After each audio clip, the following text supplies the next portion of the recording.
about her membership of the club. First, you have some time to look at questions 1 to 5.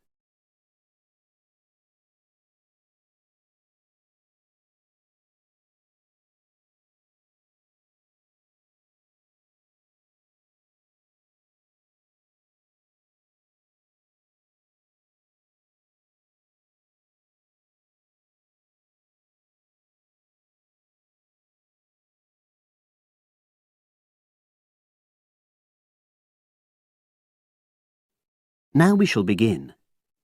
You should answer the questions as you listen, because you will not hear the recording a second time. Listen carefully and answer questions 1 to 5.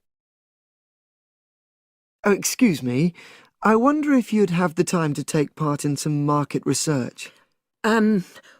What's it about? About this club and your experiences and opinions about being a member. It'll take less than 5 minutes.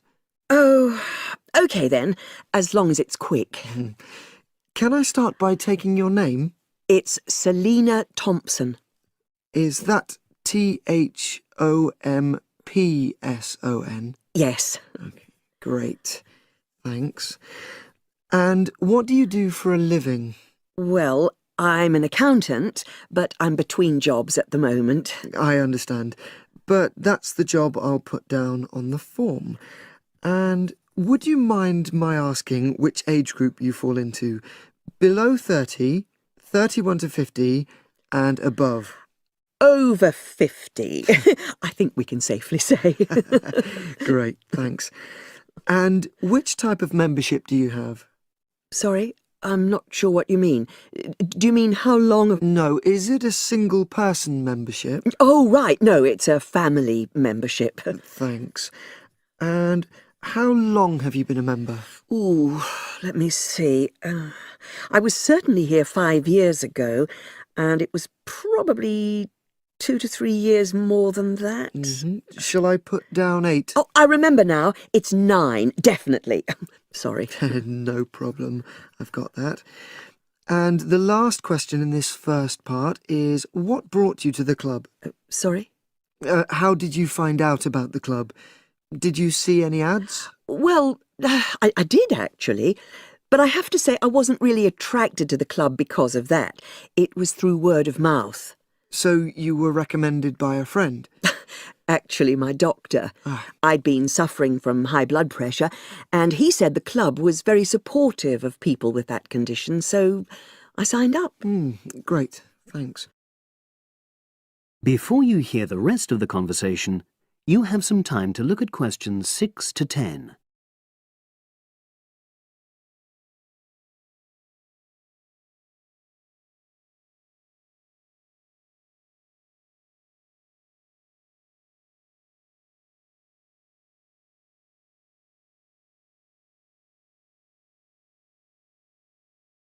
Now listen and answer questions 6 to 10. Now, for the second part of the form, I want to ask a bit more about your experience of the club. Sure. How often would you say you use the club? It varies enormously, depending on how busy I am. Of course. But on average, per month? I'd say it averages out at twice a week. OK, so 8 on average. Yeah, and 4 of those are aqua aerobics classes. That leads me to the next question. Would you say the swimming pool is the facility you make most use of? Fair to say that, yep. Right, thanks. And are there any facilities you don't use? One area I realise I've never used is the tennis courts. And there's one simple reason for that. You don't play tennis? Actually, I'm not bad at it. Oh. It's that I'm not happy having to pay extra for that privilege. Oh, right. I've made a note of that. Thanks. Now, in the last section, are there any suggestions or recommendations you have for improvements to the club? Only about health and fitness? Anything at all? Well, I'd like to see more social events. It isn't just a question of getting together for games or classes, but other things, you know. Yes, sure. And another thing that I was thinking when I had my yoga class in the gym last night, we were all sweltering in the heat, was that I think they should put in, or, you know... Air conditioning. That's exactly what I mean. The rooms are really light and well designed, but they do need proper installations. Sure. Well, I've made a note of that. Good. So, is there anything else you'd like to suggest? About quality of service, for example? Oh, everyone's very nice here. They couldn't be more friendly and helpful. Oh, but I tell you what, it's a shame the restaurant isn't open in the evening on Saturday, and Sunday as well, for that matter. Oh. So, the club should... Open it later on those days. OK. Well, thank you very much. That's all the questions I have.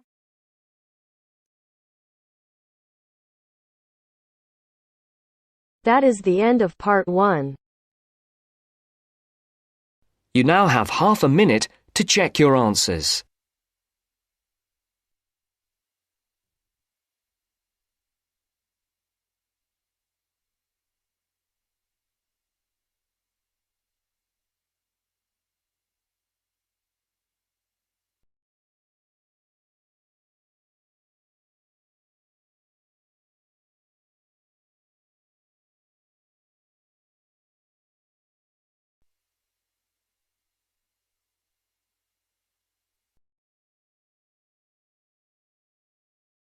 Now turns to part 2.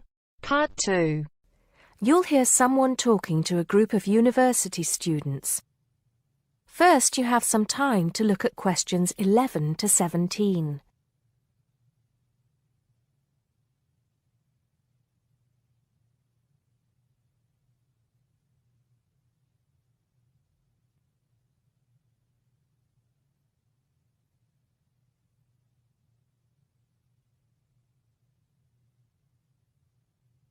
Now listen carefully and answer questions 11 to 17.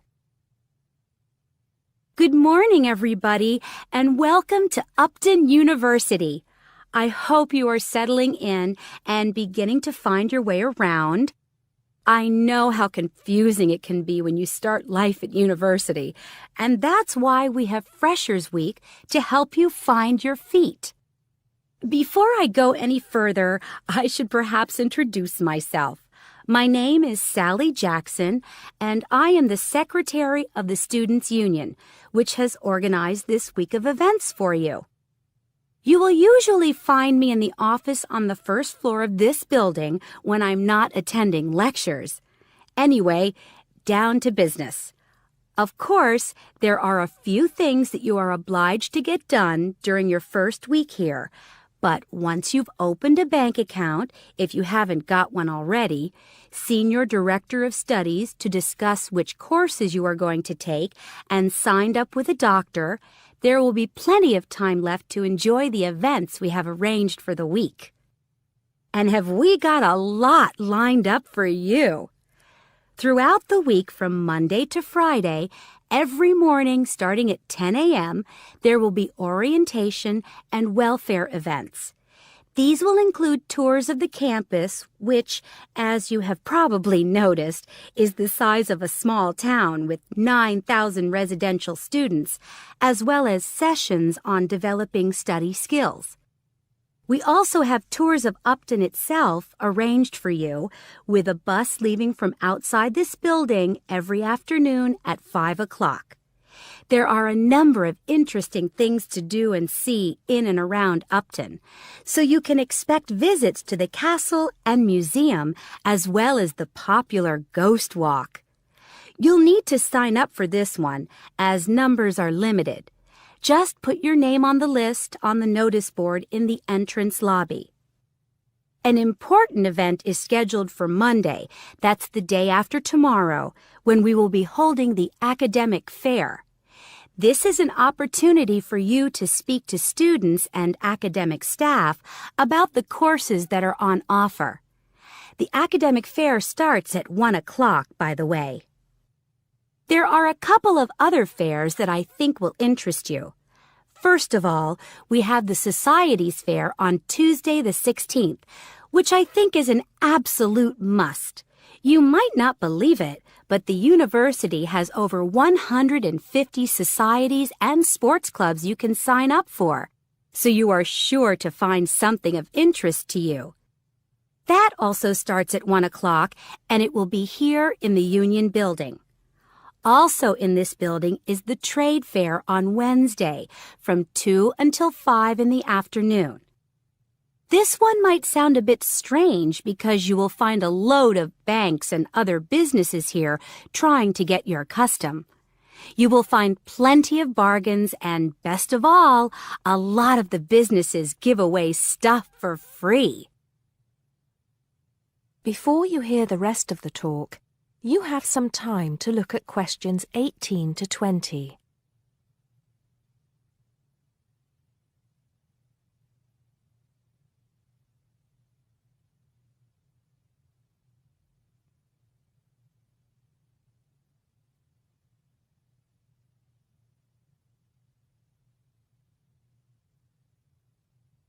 Now listen and answer questions 18 to 20. We've also got a great entertainment program lined up for you, starting tonight with our welcoming party. We have a top band lined up for your entertainment, but I'm not allowed to say who they are. All I can say is that I am sure you will not be disappointed. So come along to Blackmore Hall at 9 o'clock this evening to get your university experience off to a flying start. Just one point. I'm afraid this event is limited to freshers only. Because of space restrictions, you can't bring a friend tonight. Sorry about that. There's more fun and games on Monday in the Cotswold Theater here on campus. We have booked two of the cleverest comedians in the country, Paul Frazier and Jenny Brown, for a 3-hour show. Paul has assured us that he and Jenny have packed the show with new material, and as they always get rave reviews for their shows, I think we can look forward to an evening of great entertainment. That's in the Cotswold Theater on Monday evening at 7:30. Moving along a bit, on Thursday there is an important date for your diaries. This is the official Freshers Opening Ceremony, when the Dean welcomes you to Upton University. So remember, Thursday the 18th from 2:30 to 3:30 in Blackmore Hall. You certainly should go to this one, and by the way, light refreshments will be available. At the end of the week, on Saturday, you have the chance to dress up in your smartest evening wear for the official Freshers' Ball. Actually, although it's called a ball, it is quite a relaxed affair, so we are more than happy if you turn up wearing jeans and a t-shirt. The important thing is to relax and enjoy yourselves.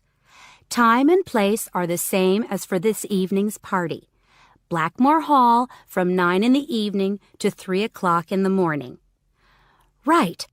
I think I've covered the most important and exciting events we have lined up for you, but there will be plenty of other things going on throughout the week, so remember to check the notice board in the entrance lobby regularly. Enjoy the rest of the day, and I look forward to meeting as many of you as possible this evening at the welcoming party. That is the end of part 2. You now have half a minute to check your answers.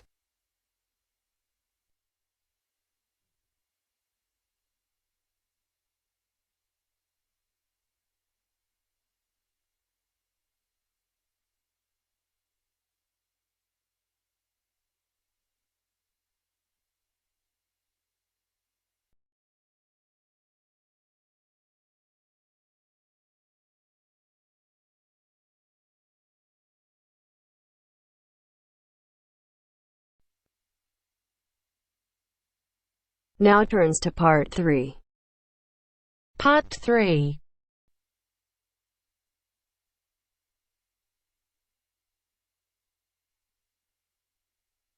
Now turns to part 3.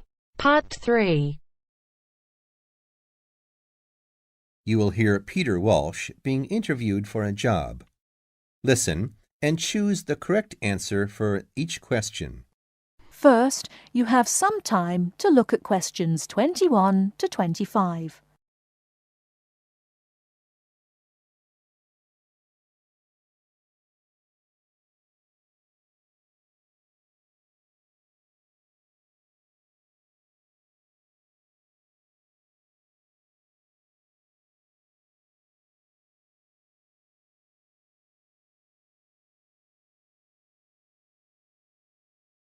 Now, listen carefully and answer questions 21 to 25.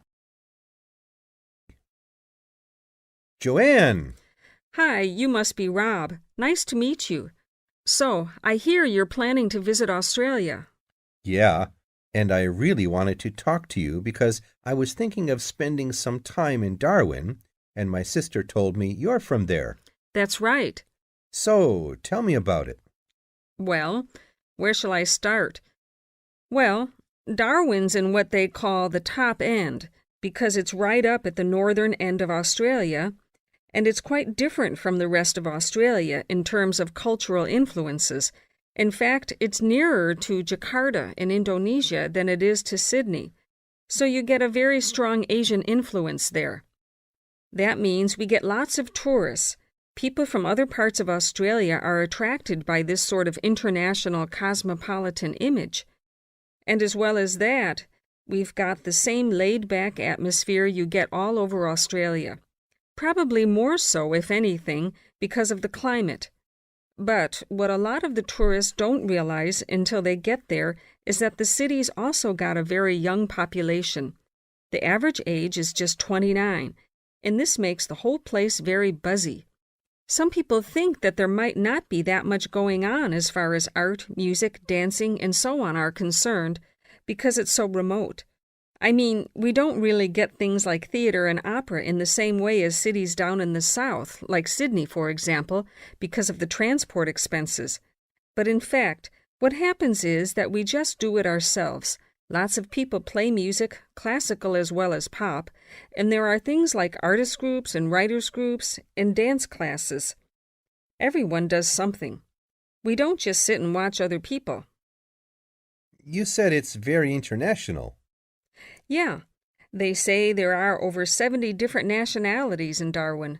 For instance, there's been a Chinese population there for over 100 years. We've even got a Chinese temple. It was built way back in 1887, but when a very bad storm, a cyclone in fact, hit Darwin in the 1970s, it was almost completely destroyed.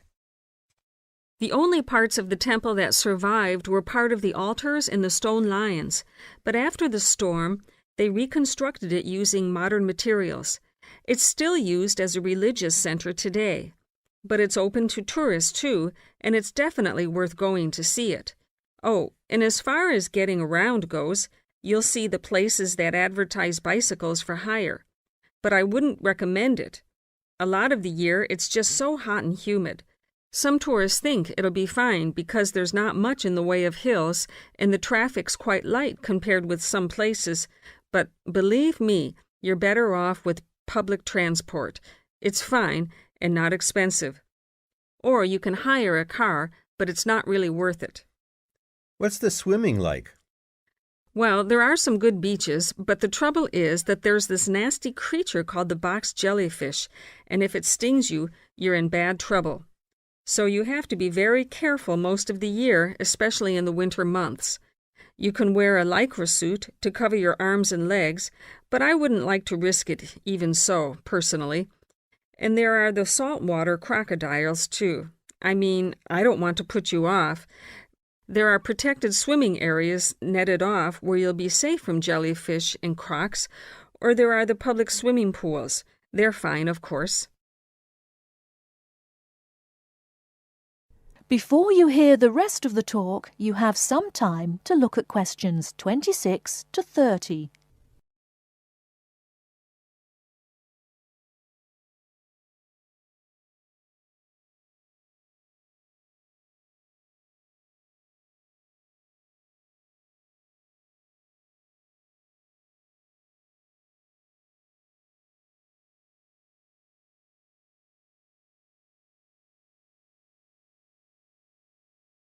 Now listen and answer questions 26 to 30.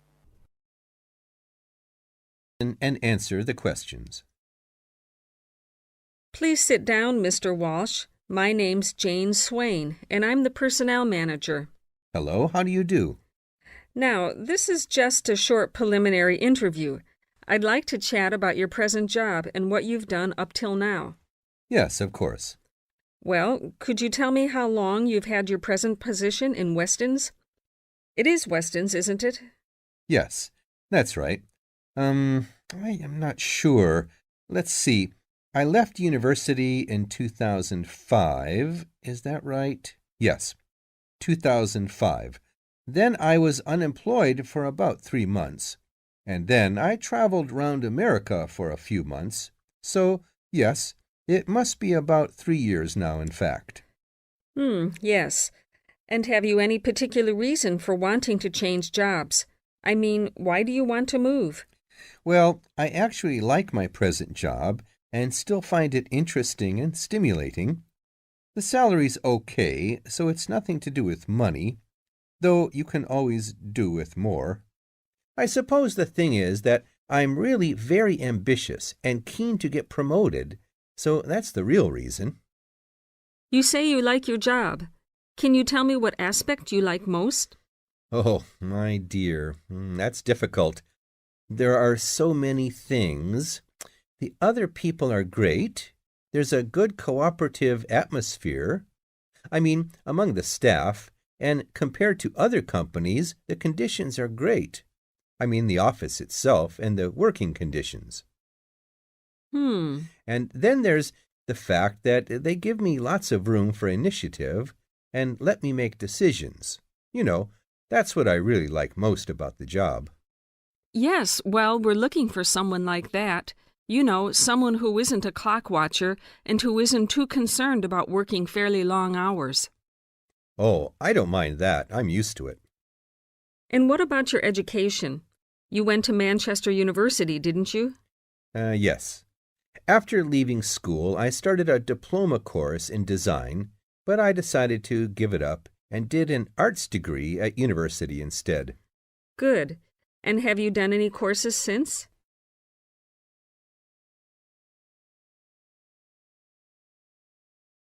That is the end of part 3. You now have half a minute to check your answers.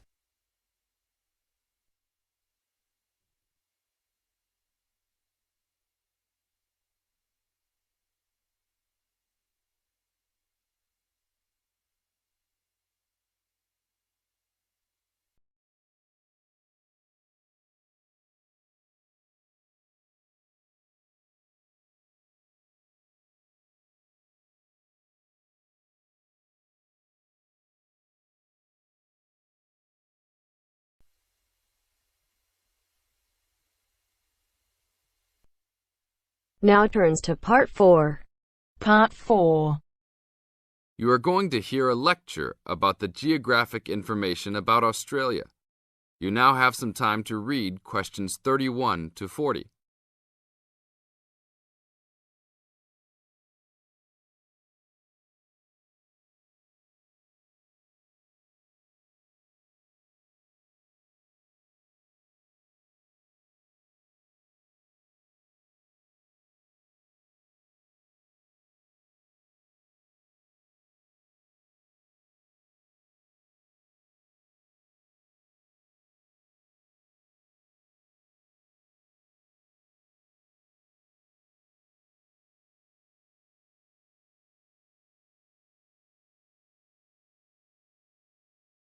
Now listen to the lecture and answer questions 31 to 40 by choosing the best answers from the choices.